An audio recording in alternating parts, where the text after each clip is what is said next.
Welcome to Loan Officer Training. I'm Edward, and in this session, we're going to walk through two of the most critical areas you'll encounter in your role: closing documents and an introduction to underwriting.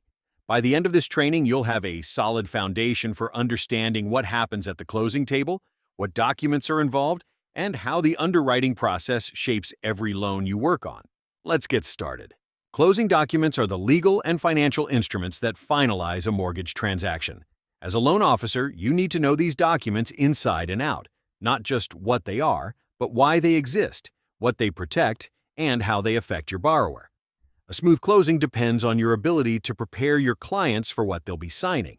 There are three primary documents you'll encounter at every residential mortgage closing: the promissory note, the deed of trust or mortgage, and the closing disclosure. Let's take a closer look at each one. The promissory note, often simply called the note, is the borrower's written promise to repay the loan. It is a legally binding contract between the borrower and the lender.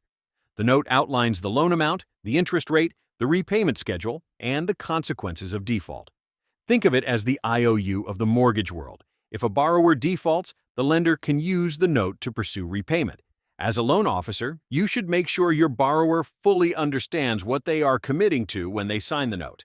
Walk them through the interest rate, whether it's fixed or adjustable, the monthly payment amount, and the total cost of the loan over its lifetime. Next is the deed of trust, sometimes called the mortgage depending on your state. While the note is the promise to repay, the deed of trust is the security instrument. It gives the lender a legal claim, or lien, on the property as collateral for the loan. In states that use a deed of trust, there are three parties involved: the borrower, the lender, and a neutral third party called the trustee. If the borrower fails to repay the loan, the trustee has the authority to sell the property to satisfy the debt through a process called foreclosure. The deed of trust is recorded in the public record, which means it becomes part of the property's legal history. Your borrower needs to understand that by signing this document, they are pledging their home as security for the loan. Now let's talk about the closing disclosure, commonly referred to as the CD. The closing disclosure is a 5-page form that provides the final details of the mortgage loan. It includes the loan terms, the projected monthly payments, and all the fees and costs associated with the transaction. The CD replaced the old HUD-1 settlement statement as part of the Tri-D rule, which we'll discuss in just a moment. Borrowers must receive the closing disclosure at least 3 business days before closing.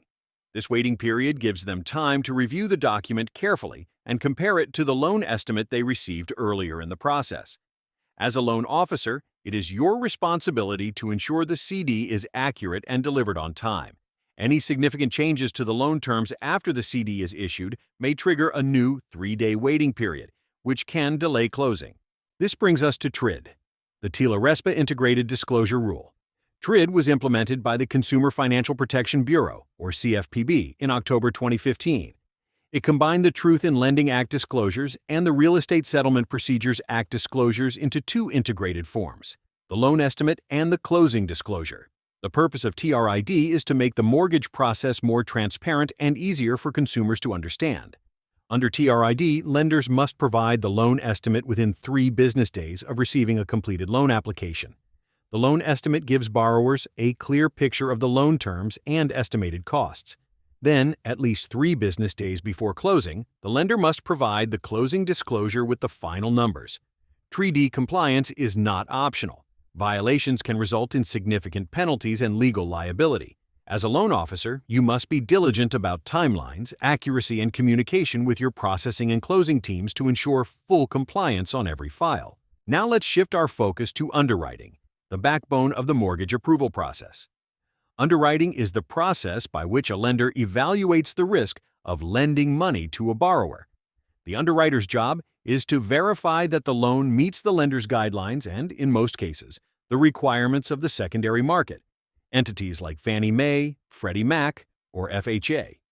Underwriting affects every stage of the loan process, and as a loan officer, your ability to set proper expectations with your borrower depends on your understanding of how underwriting works.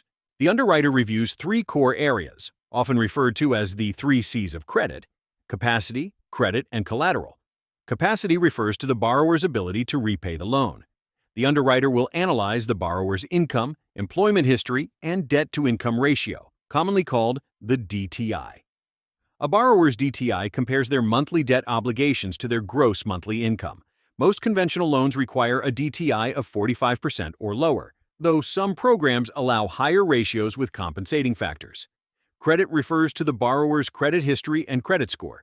The underwriter will review the credit report in detail, looking at payment history, outstanding balances, length of credit history, and any derogatory marks such as late payments, collections, or bankruptcies. A higher credit score generally means better loan terms and a smoother underwriting process. Collateral refers to the property itself. The underwriter will review the appraisal to ensure the property's value supports the loan amount and that the property meets the lender's guidelines. Issues with the appraisal, such as a low value or property condition concerns, can delay or derail a loan. How does underwriting affect the borrower? The underwriting decision directly impacts whether a borrower gets approved, what terms they receive, and how quickly they can close. There are 4 possible underwriting outcomes: approved, approved with conditions, suspended, or denied. An approved decision means the loan meets all guidelines and is ready to move forward.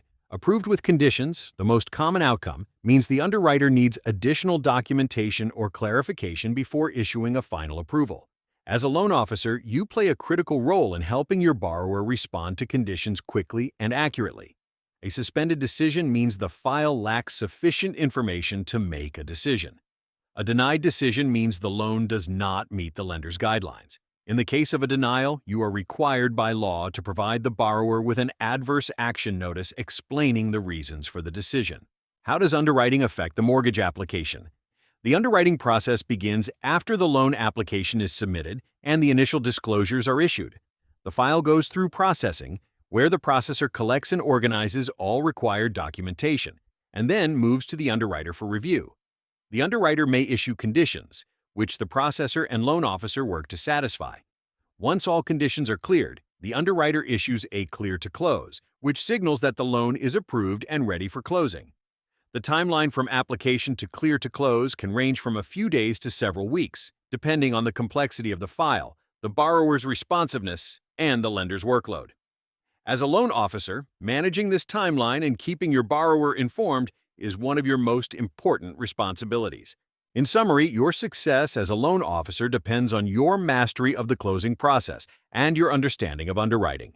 Know your documents, the note, the deed of trust, and the closing disclosure. Follow treaty guidelines to the letter, and work closely with your underwriting team to move files efficiently and set accurate expectations with your clients. Thank you for completing this training module. We'll see you in the next session.